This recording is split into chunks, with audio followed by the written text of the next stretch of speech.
For decades, we were told the Apollo missions had answered every question about the moon. But now, NASA's race to build a permanent lunar city has only just begun.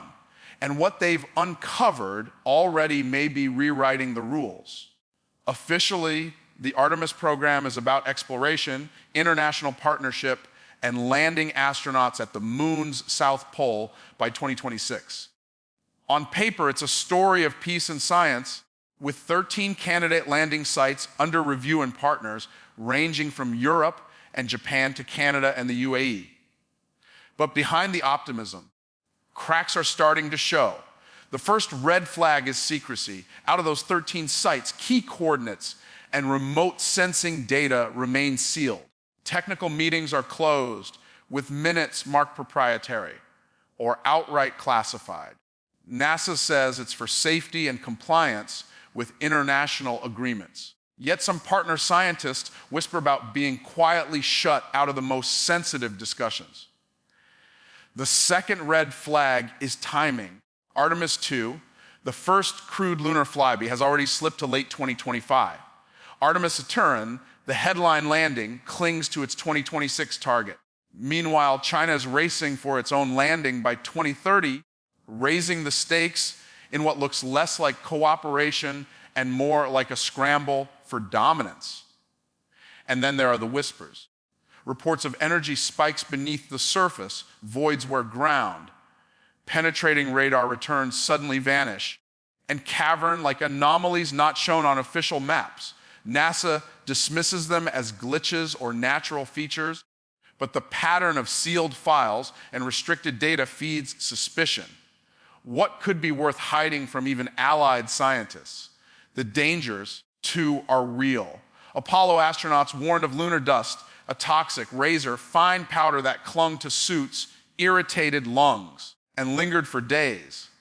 Lab tests decades later confirmed the risk exposed to lung tissue. Lunar dust killed up to 90% of cells within hours, raising the specter of cancer, lung disease, and neurological damage.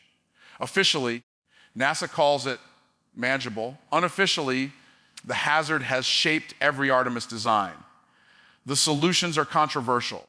One is a polymer nicknamed Reno Snot, meant to coat regolith and create safe landing pads and walkways. NASA's reports describe success, but insiders tell of clogged hoses, vehicles coated in hardened residue, and failed field trials. If industrial glue isn't the answer, perhaps something else, something not yet revealed, is. Other plans are more ambitious. Engineers are experimenting with moon bricks, using lasers or concentrated sunlight to fuse lunar dust into ceramic blocks for construction.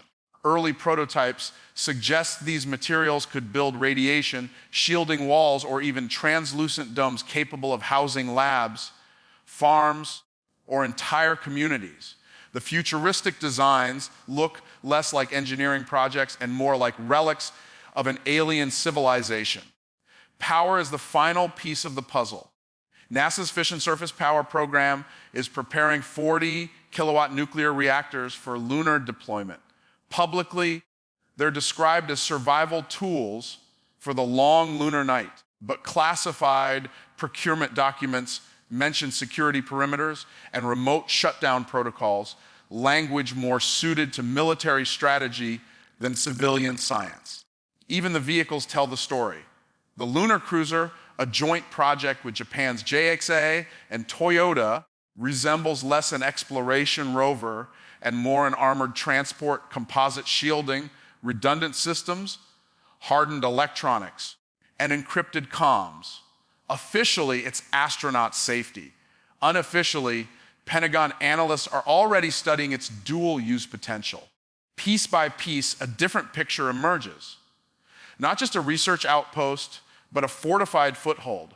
Not just exploration, but control. In 2026, Artemis aims to land at one of the South Pole sites, yet secrecy lingers, anomalies remain unexplained, and classified files stay sealed. The moon, once humanity's symbol of unity, is now the staging ground for a new era of competition, secrecy, and power. The official story is water, ice, and science. The unofficial story may be survival and something far larger than NASA is willing to admit.